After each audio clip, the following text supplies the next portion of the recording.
Genesis chapter 6. When human beings began to increase in number on the earth, and daughters were born to them, the sons of God saw that the daughters of humans were beautiful, and they married any of them they chose. Then the Lord said, "My spirit will not contend with humans forever, for they are mortal. Their days will be 120 years. The Nephilim were on the earth in those days, and also afterward, when the sons of God went to the daughters of humans and had children by them. They were the heroes of old, men of renown. The Lord saw how great the wickedness of the human race had become on the earth, and that every inclination of the thoughts of the human heart was only evil all the time. The Lord regretted that he had made human beings on the earth, and his heart was deeply troubled. So the Lord said, "I will wipe from the face of the earth the human race I have created, and with them the animals, the birds, and the creatures that move along the ground, for I regret that I have made them." But Noah found favor in the eyes of the Lord. This is the account of Noah and his family. Noah was a righteous man, blameless among the people of his time, and he walked faithfully with God. Noah had 3 sons, Shem, Ham, and Japheth. Now the earth was corrupt in God's sight, and was full of violence. God saw how corrupt the earth had become, for all the people on the earth had corrupted their ways. So God said to Noah, "I am going to put an end to all people, for the earth is filled with violence because of them. I am surely going to destroy both them and the earth. So make yourself an ark of cypress wood, make rooms in it, and coat it with pitch inside and out. This is how you are to build it. The ark is to be 300 cubits long, 50 cubits wide, and 30 cubits high. Make a roof for it, leaving below the roof an opening 1 cubit high all around. Put a door in the side of the ark, and make lower, middle, and upper decks. I'm going to bring floodwaters on the earth to destroy all life under the heavens, every creature that has the breath of life in it. Everything on earth will perish. But I will establish my covenant with you, and you will enter the ark, you and your sons and your wife and your sons' wives with you. You are to bring into the ark 2 of all living creatures, male and female, to keep them alive with you. 2 of every kind of bird, of every kind of animal, and of every kind of creature that moves along the ground will come to you to be kept alive. You are to take every kind of food that is to be eaten and store it away as food for you and for them." Noah did everything just as God commanded him. Genesis chapter 7. The Lord then said to Noah, "Go into the ark, you and your whole family, because I have found you righteous in this generation. Take with you 7 pairs of every kind of clean animal, a male and its mate, and 1 pair of every kind of unclean animal, a male and its mate, and also 7 pairs of every kind of bird, male and female, to keep their various kinds alive throughout the earth. 7 days from now, I will send rain on the earth for 40 days and 40 nights, and I will wipe from the face of the earth every living creature I have made." And Noah did all that the Lord commanded him.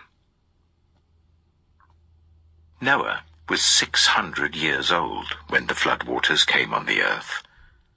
And Noah and his sons and his wife and his sons' wives entered the ark to escape the waters of the flood. Pairs of clean and unclean animals, of birds and of all the creatures that move along the ground, male and female, came to Noah and entered the ark as God had commanded Noah. And after the 7 days, the floodwaters came on the earth. In the 600th year of Noah's life, on the 17th day of the second month, on that day, all the springs of the great deep burst forth, and the floodgates of the heavens were opened, and rain fell on the earth 40 days and 40 nights. On that very day, Noah and his sons, Shem, Ham, and Japheth, together with his wife and the wives of his 3 sons, entered the ark. They had with them every wild animal according to its kind, all livestock according to their kinds, every creature that moves along the ground according to its kind, and every bird according to its kind, everything with wings. Pairs of all creatures that have the breath of life in them came to Noah and entered the ark. The animals going in were male and female of every living thing, as God had commanded Noah. Then the Lord shut him in. For 40 days the flood kept coming on the earth. And as the waters increased, they lifted the ark high above the earth. The waters rose and increased greatly on the earth, and the ark floated on the surface of the water. They rose greatly on the earth, and all the high mountains under the entire heavens were covered. The waters rose and covered the mountains to a depth of more than 15 cubits. Every living thing that moved on land perished. Birds, livestock, wild animals, all the creatures that swarm over the earth, and all mankind. Everything on dry land that had the breath of life in its nostrils died. Every living thing on the face of the earth was wiped out. People and animals and the creatures that move along the ground and the birds were wiped from the earth. Only Noah was left, and those with him in the ark. The waters flooded the earth for 150 days. Genesis chapter 8. But God remembered Noah and all the wild animals and the livestock that were with him in the ark. And he sent a wind over the earth, and the waters receded. Now the springs of the deep and the floodgates of the heavens had been closed, and the rain had stopped falling from the sky. The water receded steadily from the earth. At the end of the 150 days, the water had gone down.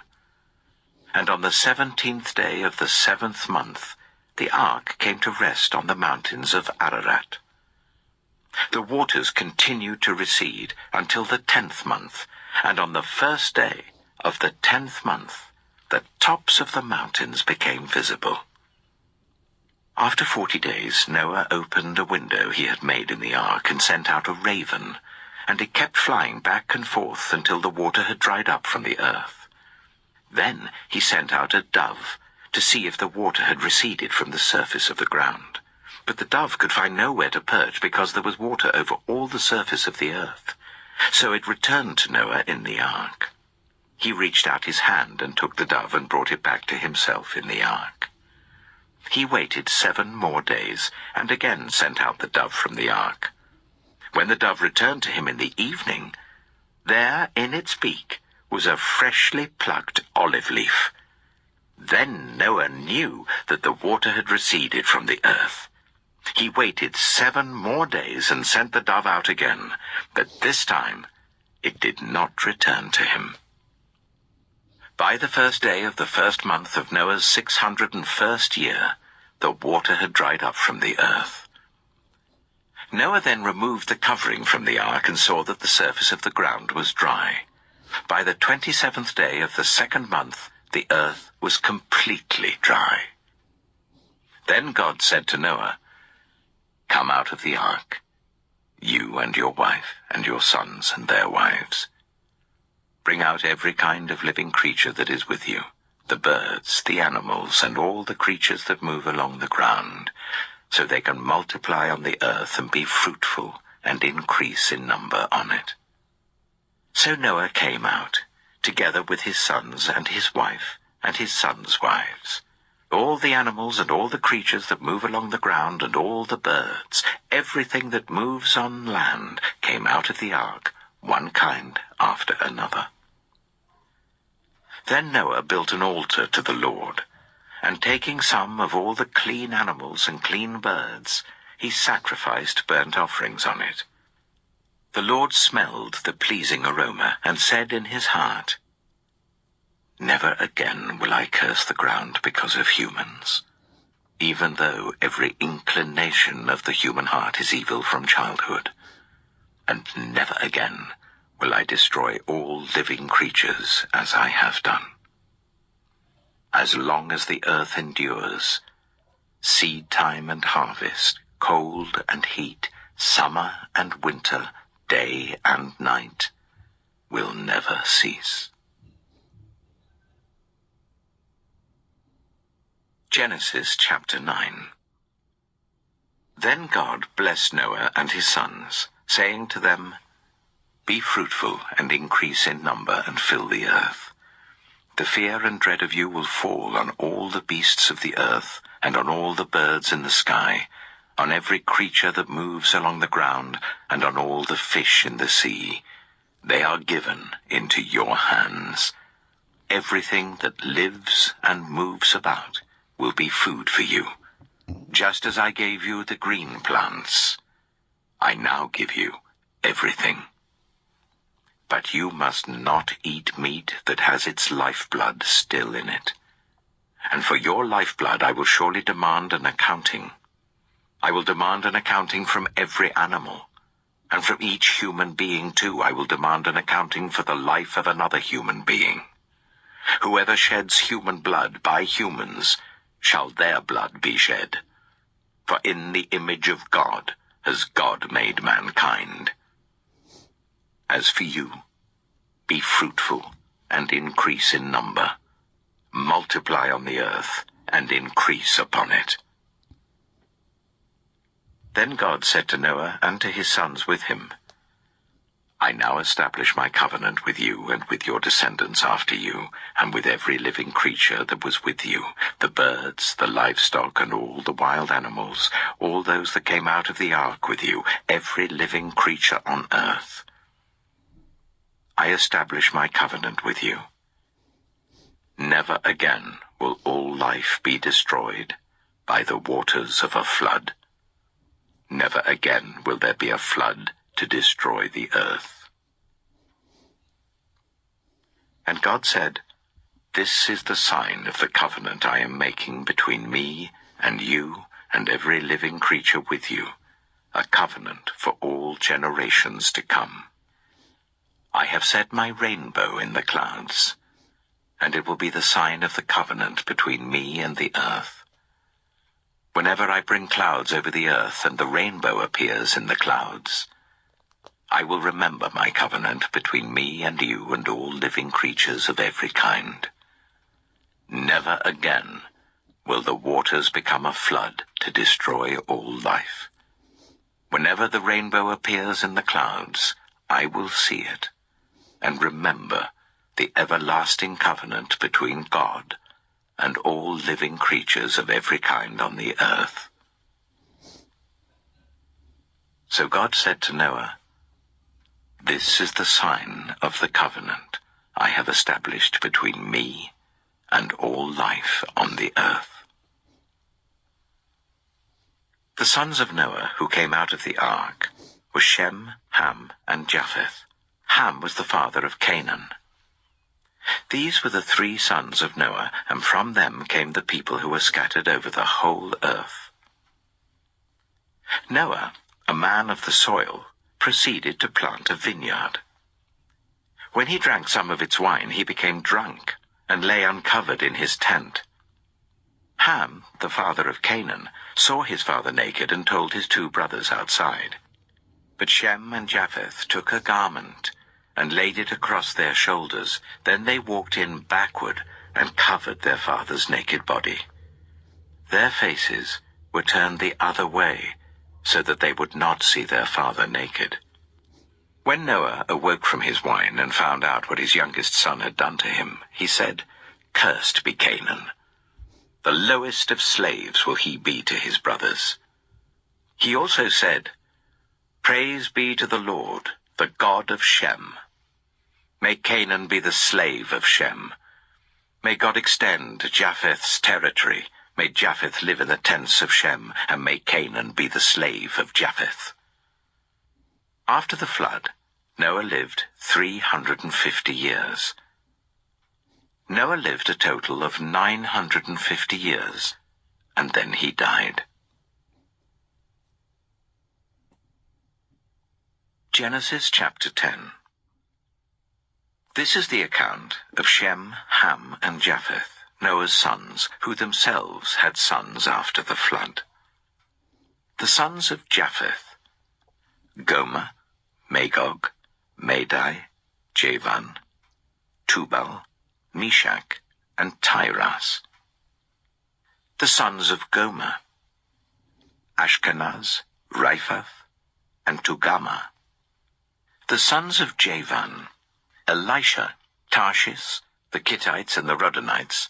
From these the maritime peoples spread out into their territories by their clans within their nations, each with its own language. The sons of Ham: Cush, Egypt, Put, and Canaan.